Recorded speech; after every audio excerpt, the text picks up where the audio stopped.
following HHTV production is brought to you by Nolan Painting, now hiring apprentices. Apply today.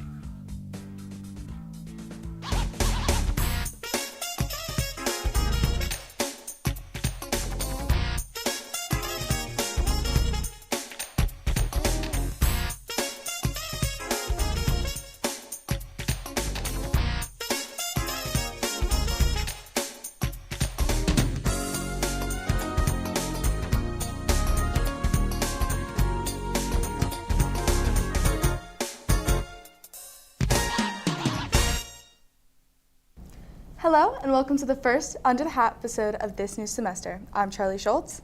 And I'm Zach Ryan. We've got a lot to talk about today, so let's get into it.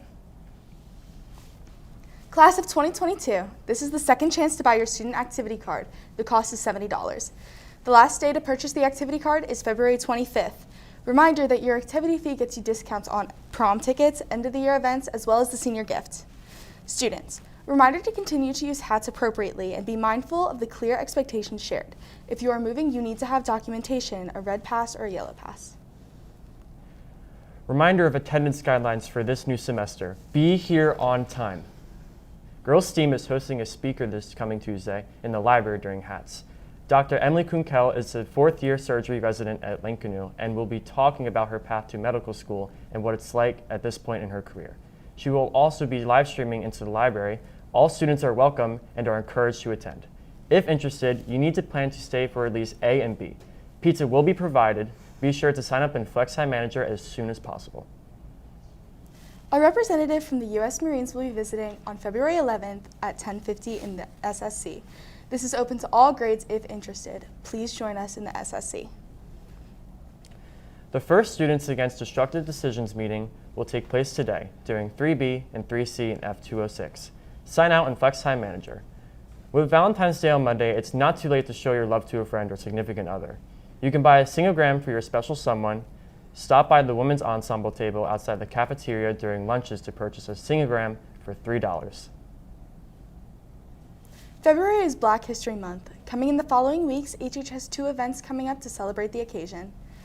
HH Choir is holding their event next week on Wednesday, February 16th at 7 p.m., and this will be HH's Choir's second annual Black History Month concert. The concert will feature Magicals, Women's Chamber, and Concert Choir with the world premiere of a Dr. Rollo Dilworth original written for HH Choir specifically. In addition to choir, BSU is holding their first Black History Month Museum on February 24th at 6:30. We talked to BSU student leader Ibi Elias about what we can expect to see. It's going to be like handmade art, stuff like that, blurbs, information. We have all different types of people working on stuff. All things Black, really. Anything historical, civil rights, anything that we think people need to know about.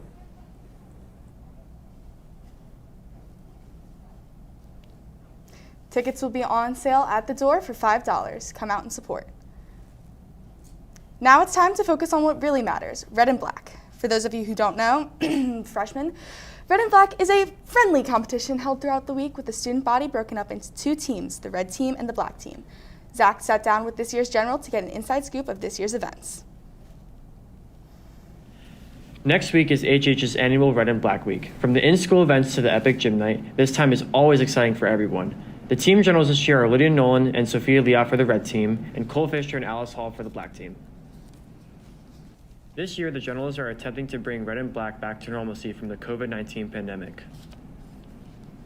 So this year for Red and Black, we're trying to get back to what Red and Black was like before COVID. So we're going to have everything as it should be inside. Gym night will be in the gym. Pool night is planned to be at the Simmons Pool as well. And we'll still have our HATS events during school. Generals have also been networking amongst themselves to coordinate Red and Black events. Definitely getting to meet so many different people from around the school, because I know during we have event picking to help put people in certain events, and people are naming people, and I was like, who is that? And then you reach out, you get to know them, and you get to know so many more people after being a general, and just so more involved with the school. It's crazy. Red and Black will also bring back its famous gym night and return indoors, but with a twist. So the thing that's going to be different, while last year was outside, this year we're back inside, which is going to be awesome, but there is no outside spectators, so it'll just be students. And to get into it, you need your Red and Black's t-shirt, whether you're on red or black. It's the only way into the night event. The week of Red vs. Black is condensed to 4 days of competition instead of the traditional 5 days because of President's Day. February 25th is Red and Black night, and the actual Red and Black week will take place from Tuesday to that Friday because Monday's President's Day. It is clear that this year will bring back old traditions and some new ones as well. It'll be one for the ages. Thanks, Zach. Personally, I can't wait for Gym Night, which HHTV will be streaming live on YouTube and cable. You can tune in to watch the Red Team win this year. Now, without further ado, let's send it over to Sean Jordan with the Hatter Sports Report. Sean?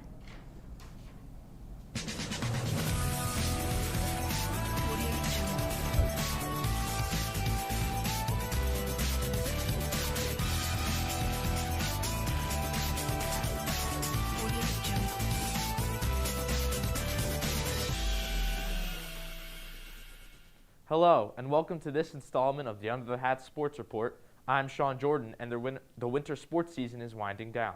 The Hatter sports teams have been hard at work this whole season. Now, senior Alice Hall has made a huge contribution to Hatter sports history this week. Last Tuesday night, basketball senior Alice Hall scored her 1,000th point as a Hatter.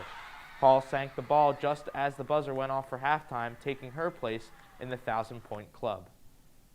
Speaking of Alice, congratulations to her again for being named Suburban 1 League Player of the Week. Now let's take a look at this week's scores. Upper Dublin beat Hatboro-Horsham's boys basketball team last night, and the girls basketball team also lost to Upper Dublin. Tonight they both take on Abington. Boys will be home and girls will travel to Abington for a 7 p.m. start time. Both boys and girls swimming teams will be going to the SOL Championships. The meet will be today on the 11th. Don't forget to support them as they go to the championships. The boys wrestling team lost 55-15 to Souderton this week. Their next match will be tomorrow the 12th at Methacton. And finally, both bowling teams will be going to the SOL Championships on the 16th. Don't forget to support the boys and girls bowling teams. Now, Tuesday was a busy day for the Hatters as the girls swim team made history at their meet last week.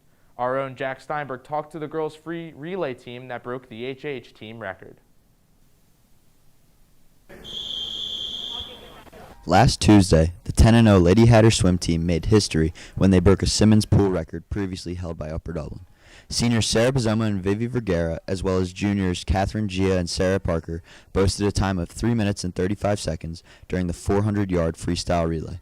However, to the Lady Hatters, this was just another meet on their road of dominance. Well, this was kind of just a normal meet. This was our senior night meet, but it was just another dual meet. So there wasn't really too much special preparation that went into it. Usually on meet days, we have morning practice the morning before, but the only reason we do that is just to get the extra yards in that we wouldn't be getting. But there wasn't really any special preparation for it. Such success does not surprise the swimmers, though, as this team seems to have something special that drives them. We have a lot of hard workers, and everyone really comes to practice every day, wanting to be there and wanting to work hard. And there's a lot of support for each other on the team and a lot of great leaders on the team, so that just kind of makes everyone do better. While the accomplishment of the record is extraordinary, it did not come without obstacles. Junior Catherine Gia was a last-second replacement for her sister, who began to feel unwell. I was initially planning on swimming 3 events, but after my sister swam, I think her butterfly, she was feeling under the weather, so I had to sub in for her. We're pretty much like the same person, not really. Now with the regular season over, the Lady Hatters head into the postseason feeling optimistic. Going into the championship meets, we're going to try to place and win at states and win our district also. We have a really deep team this year, as you could see with our victories that we've had, even against Upper Dublin. So we have that shot to win Suburbans, to try to go for districts and even possibly states as a team. With this extra push of momentum, there is no telling how far the Lady Hatter swim team might go in the postseason. Reporting for Under the Hat, this is Jack Steinberg.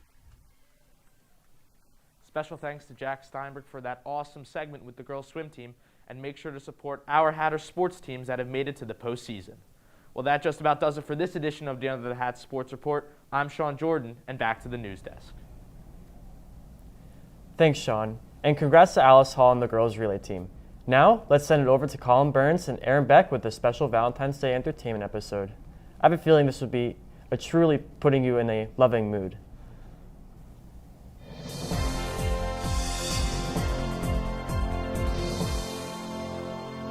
I'm Colin Burns. And I'm Aaron Beck, and welcome to Under the Spotlight. As we all know, love is in the air this time of year. Not in this room, though. Today we will be comparing fictional couples in a few popular TV shows and movies. Which ones are healthy and which ones are toxic? First up, The Office, and everyone's favorite couple, Jim and Pam. It's true love and the emotional center to the show, and to this day, people want to see their favorite couple. Not sure about favorite, but I honestly think they're a bit overrated and quite toxic. That went down, especially all that went down when Jim took that job in Philly without Pam really being on board. And that's just one example. They don't always see eye to eye. Think about how long it even took them to get together.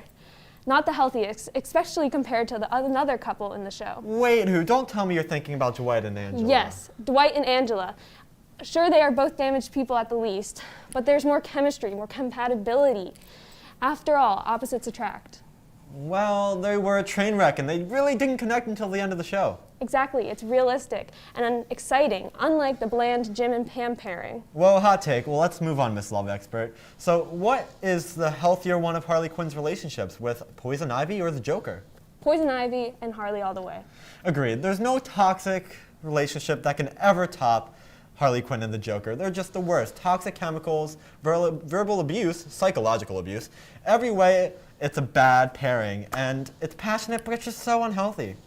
That said, it's not like there aren't issues with Harley and Poison Ivy. They're both bad people. But they make it work in the end, and representation for the win, and their love blossoms. Cut it out with the puns. Well, I guess I'm just a regular Joker. Anyway, a spoiler for our next pairing, a popular show that we're all talking about, Euphoria. The second season isn't over yet, so listen with caution if you haven't started yet. And I'm not an expert on this show yet, so I'm just going to let Aaron take the lead for this one. All right. The couple at the center of the show is Jules and Rue. Might not get all the press, but not the healthiest. I don't want to spoil too much, but there's major trust issues, lying, backstabbing, it's all there. Also agreed, and they definitely end up using each other. Mm-hmm. A better choice is Fez and Lexi. This is still a very new relationship with their sweetness at the core. Fez is always a tough guy, but his vulnerability comes out when he talks to Lexi. It's sweet and one to watch, more than that disaster at the center of the show, which admittedly makes for good TV. And I know we're almost out of time, but a quick one. The best couple in The Incredibles. Mr. and Mrs. Incredible. Nope, it's Frozone and Mrs. Frozone. Where's my super suit? What? Where is my super suit? Put it away! Another hot take? No, I would call that a cool take. Well, on that note, hope everyone has a wonderful Valentine's Day. Or not. The choice is yours. Well, I did not love that one, but I'm Colin Burns. And I'm Aaron Beck, and this was Under the Spotlight. Thanks, Colin and Aaron. I think I'll have to say, though, Lexi and Fez are my favorite couple. No way. Frozone and Honey are much better and less toxic. Speaking of toxic, it's time for another Anish Unleashed segment. I mean, you aren't wrong. Take it away, Anish.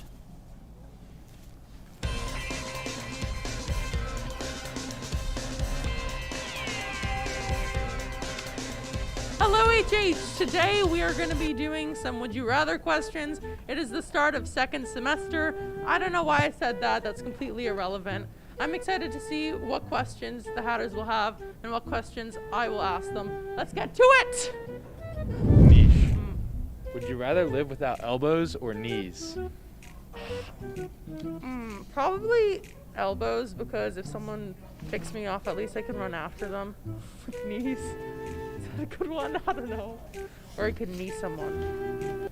Would you rather vomit if someone thinks of you or fart of whenever someone said your name? Okay, first, wow, that echoed a lot throughout this empty hallway. And second, oh God, I can imagine myself looking at the TV, seeing myself and cringe at this, but I'd probably fart so I can make a human. Anish, would you you rather have a pause button or a rewind button for life? Probably pause button.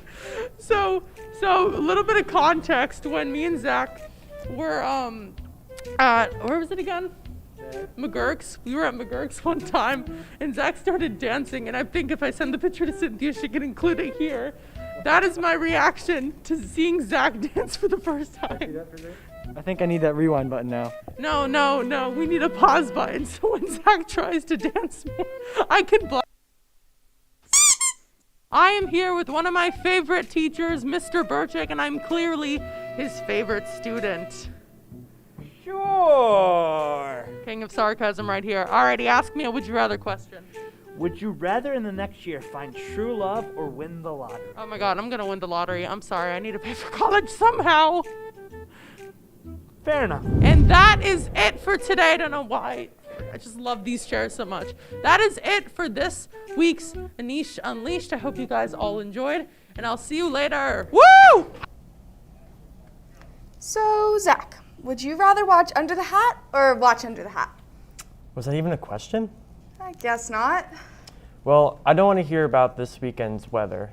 Here is Kayla Spink with the weather forecast. Kayla?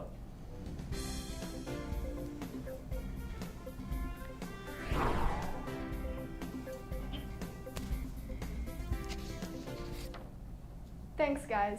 Well, as you can see, the past 2 days have really been warming up. Today is even reaching into the high 50s, but temperatures are going to plunge by Sunday, where we may need to break out those snow boots again. Seasonal depression hopefully will be over soon, and for something to look forward to, the sun will be setting after 7 p.m. in just 30 days. Now let's take a look at the weekend's forecast. So today we are looking at a high of 58 and a low of 24, and it's going to be sunny. Saturday is looking partly sunny with a high of 56 and a low of 33. And Sunday is looking like it's going to be cloudy with a chance of snow with a high of 35 and a low of 17. Well, that will do it for me. Let's send it back to the desk. Have a great weekend, HH. And that'll do it for this episode of Under the Hat. I'm Charlie Schultz. And I'm Zach Ryan. And don't forget, we will be airing an episode every other Friday during Hats 3B and 3C. To watch upcoming episodes, tune into Safari Montage and click on High School Livestream. All episodes will also be posted on the HHSD YouTube afterwards. Thanks. Have a great Valentine's Day and a great weekend, HH. Today's HHTV production was brought to you by Nolan Painting. Now hiring apprentices. Apply today.